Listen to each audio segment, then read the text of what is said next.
અમદાવાદના ખોખરા મહેમદાવાદ વોર્ડમાં વગર વરસાદે પાણી જ પાણી જોવા મળ્યું। સર્વોદય નગર, ગુજરાત હાઉસિંગ બોર્ડ, હાટકેશ્વર, છત્રપતિ શિવાજી મહારાજ પાસે ગટરનું પાણી ઉભરાતા લોકોને હાલાકી વેઠવી પડી। આ તસવીરો જુઓ। રોડ પર પાણી ભરાઈ જવાના દ્રશ્યો સામે આવ્યા। જો કે સ્થાનિકોની રજૂઆતને ધ્યાનમાં રાખીને તંત્રએ કામગીરી હાથ ધરી હતી।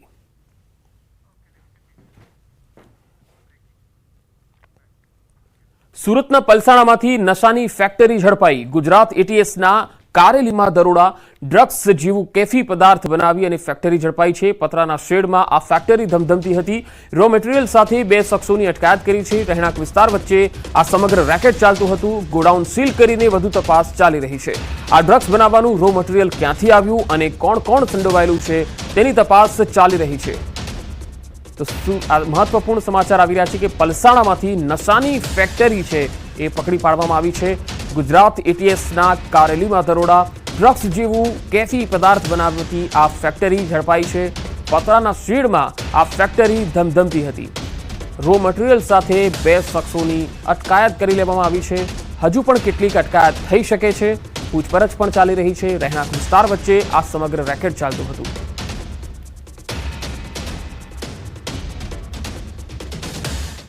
વધુ માહિતી સાથે સંવાદદાતા કેતન પટેલ જોડાયા છે મારી સાથે। કેતન, આ જે ફેક્ટરી પકડાઈ છે તેમાં કેટલા લોકો હતા જે અને કેટલા સમયથી આ ફેક્ટરી ચલાવતા હતા? પંકજ, ચોક્કસથી વાત કરું તો સુરત જિલ્લાના પલસાણા તાલુકાના ઇન્ટિરિયર ગામ છે જે કારેલી ગામ, ત્યાં એટીએસએ ગઈકાલે 10-11 કલાકે રાત્રિના મોડા સમય દરમિયાન જે દરોડા પાડ્યા હતા અને ખાસ કરીને દરોડા પાડતાની સાથે ફેક્ટરી અંદર જે 2 જેટલા કામદારો કામ કરતા હતા એમાં નાસભાગ મચવા પામી હતી। પરંતુ આ એટીએસના 40 જેટલા પોલીસ કોન્સ્ટેબલો સાથે આ એક મોટી રેડ કરવામાં આવતા હાલ જે ઘટના સ્થળેથી કેમિકલ પાવડર જે એમડી ડ્રગ્સ બનાવવાનું જે એફએસએલ દ્વારા પણ પુષ્ટિ કરવામાં આવી છે કે આ જે રો મટીરીયલ છે એમાંથી એમડી ડ્રગ્સ બનાવે છે। એમડી ડ્રગ્સની ફેક્ટરી ઝડપી પાડવામાં આવી છે।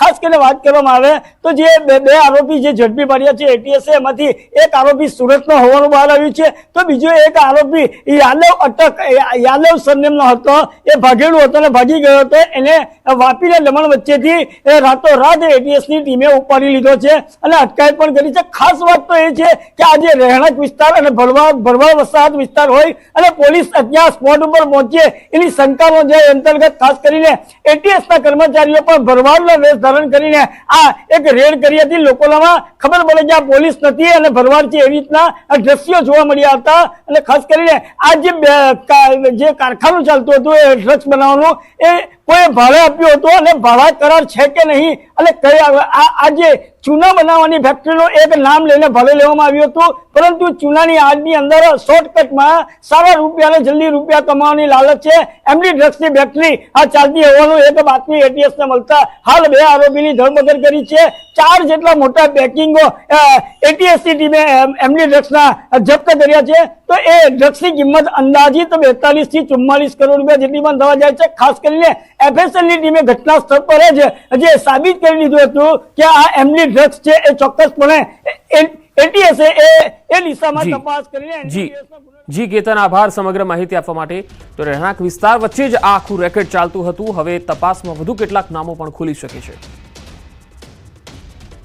ગુજરાત એટીએસને બાતમીના આધારે સુરત જિલ્લાના પલસાણા તાલુકાના કારેલી ખાતે આ ડ્રગ્સ બનાવતી ફેક્ટરીનો જે રેડ કરવામાં આવી હતી દ્રશ્ય બતાવવાનો પ્રયાસ કરી જે હાલ ગુજરાત એટીએસની ટીમે જે સુરત જિલ્લાના પલસાણા તાલુકાના કારેલી ખાતે જે એમની ડ્રગ્સ બનાવતી ફેક્ટરી હોવાની બાતમી મળતાની સાથે જ ઉચ્ચ અધિકારીઓ સહિત આ ફેક્ટરી છે, ફેક્ટરીની અંદર રો મટીરીયલ સહિત લિક્વિડ અને પાવડર સહિતનો માલ હાલ જપ્ત કરી અને સાથે 2 આરોપીની પણ ધરપકડ કરવામાં આવી છે।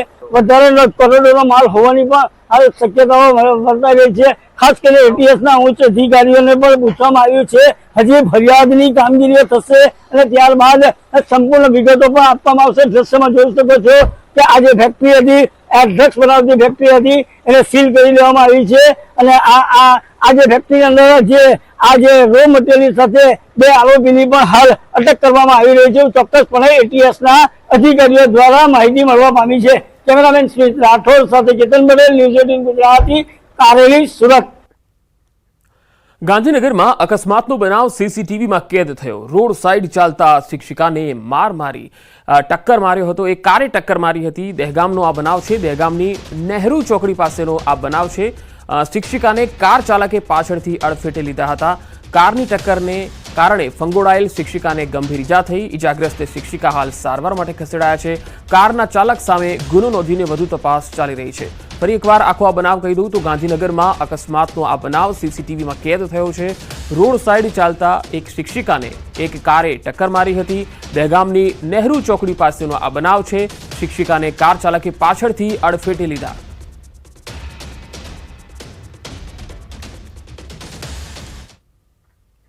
જૂનાગઢમાં બેફામ કાર ચાલકે આતંક મચાવ્યો. જૂનાગઢ માંડવી ચોક વિસ્તારનો જે બનાવ છે, જેમાં કાર ચાલકે પૂર ઝડપે ગલી વિસ્તારમાં કાર ચલાવી. આ તસવીર જોજો.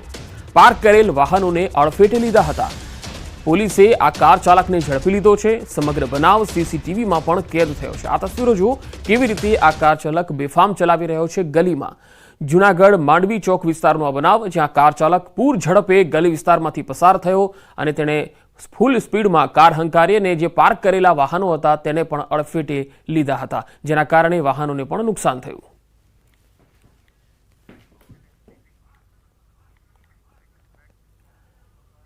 સુરતમાં કોમ્પ્લેક્સનો સ્લેબ ધરાશાયી થયો. રેસ્ક્યુ ઓપરેશન હાથ ધરાયું. પાલનપુર ગામ પાસે રાત્રે આ બનાવ બન્યો. 3 માળના મહાવીર કોમ્પ્લેક્સનો સ્લેબ ધરાશાયી થયો હતો. 3જા માળની ગેલેરીનો ભાગ તૂટી પડ્યો હતો. ફાયરની ટીમે રહીશોને સીડીથી સુરક્ષિત રીતે બચાવી લીધા હતા. આ બનાવમાં કોઈ જાનહાનિ થયેલ નથી. તો 3 માળના મહાવીર કોમ્પ્લેક્સનો એક સ્લેબ ધરાશાયી થયો. જો કે આ બનાવમાં કોઈ જાનહાનિ થઈ નથી. રહીશોને સીડીથી સુરક્ષિત રીતે નીચે ઉતારી દેવામાં આવ્યા હતા.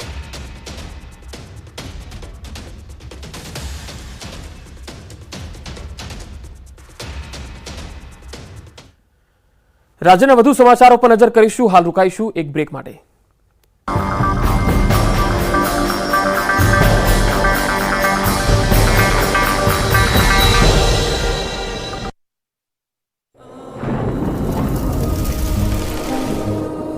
જળવાયુ પરિવર્તનનું જોખમ આપણા દરવાજે પહોંચી ગયું છે.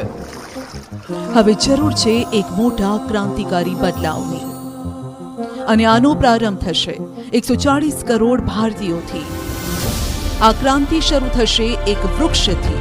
એક વૃક્ષ માનવતા માટે, એક વૃક્ષ આ ધરતી માતા માટે, એક વૃક્ષ આપણા ભવિષ્ય માટે. પ્રોજેક્ટ વન ટ્રી, ન્યૂઝ 18 નેટવર્કની એક મોટી પહેલ. વર્ષથી છે અને એવું થઈ રહ્યું કે જેટલું ભારણ અમદાવાદ શહેરના બીજા રોડ રસ્તા ઉપર થઈ રહ્યું છે, તેટલું જ ભારણ હવે વાહનોનું એ રિવરફ્રન્ટના રસ્તા ઉપર થઈ રહ્યું છે.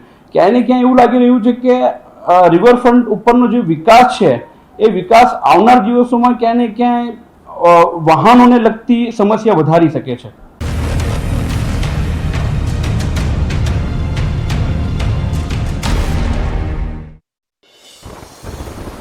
મધ્યપ્રદેશમાં આગર માલવામાં મેઘો અનરાધાર. ભારે વરસાદના કારણે સ્થાનિક નદીઓમાં પૂરની સ્થિતિ. સતત વરસાદ બાદ નદીઓ બે કાંઠે વહેતી થઈ. પાણીનો ધસમસતો પ્રવાહ રસ્તાઓ પર વહેતો થતા અનેક ગામો સંપર્ક વિહોણા થયા. ઉજ્જૈનની શિપ્રા નદીમાં નવા નીર આવતા જળબંબાકાર. રામઘાટ ઉપર સ્થિત અનેક મંદિરો પાણીમાં ડૂબી ગયા. રામઘાટ પાણીમાં ગરકાવ થયો હોય તેવા દ્રશ્યો સામે આવ્યા. અનરાધાર વરસાદથી જળબંબાકાર. ઉત્તર પ્રદેશના વારાણસીમાં ગંગા નદીના જળસ્તરમાં થઈ રહ્યો છે સતત વધારો. નદીના ઘાટ નજીક આવેલા રત્નેશ્વર મહાદેવ મંદિર સંપૂર્ણ જળમગ્ન. પાણીના પ્રવાહ કારણે દશાશ્વમેઘ ઘાટ પર યોજાતી ગંગા આરતીનું સ્થળ બદલાયું. ઉત્તરાખંડમાં મેઘરાજાએ વરસાવ્યો આફતનો વરસાદ. હલ્દ્વાનીમાં અનરાધાર વરસાદ બાદ સ્થાનિક નદી નાળાઓમાં ઘોડાપૂર. નદી રસ્તાની ઉપર વહેતી થતા સર્જાઈ જળબંબાકારની સ્થિતિ.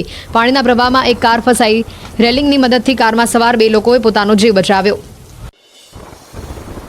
તમિલનાડુના કોઈમ્બતુરમાં મેઘો અનરાધાર વરસ્યો. અવિરત વરસાદના કારણે પર્વતો પરથી પાણીમાં ધોધ વહેતા થયા. કેરળમાં ભારે વરસાદ વરસતા ધોધમાં પાણીનો પ્રવાહ તીવ્ર થયો. તમિલનાડુના આલિયારમાં મેઘરાજાએ બોલાવી ધડબડાટી. ભારે વરસાદના કારણે કુરુંગ અરુવી ધોધમાં પાણીનો ધસમસતો પ્રવાહ વહેતો થયો. ધોધે જાણે રૌદ્ર સ્વરૂપ ધારણ કર્યું હોય તેવા દ્રશ્યો સામે આવ્યા. ઉત્તરાખંડમાં મેઘરાજાએ બોલાવી ધડબડાટી. દહેરાદૂનમાં મેઘાની તોફાની બેટિંગ. ભારે વરસાદના કારણે સ્થાનિક નદી બંને કાંઠે વહેતી થઈ. ઉત્તરાખંડમાં મેઘરાજાની તોફાની બેટિંગથી દિલ્હી દહેરાદૂન એક્સપ્રેસવેની કામગીરી ઠપ. ભારે વરસાદ વરસતા રસ્તાઓ પર નદીઓ વહેતી થઈ. કામગીરી દરમિયાન જેસીબી સહિતની મશીનો જળમગ્ન થઈ. ઉત્તર પ્રદેશના સહરાનપુરમાં મેઘો થયો તોફાની. ભારે વરસાદના કારણે હિડન નદી, નાગાદેવ નદી, સહનસર નદી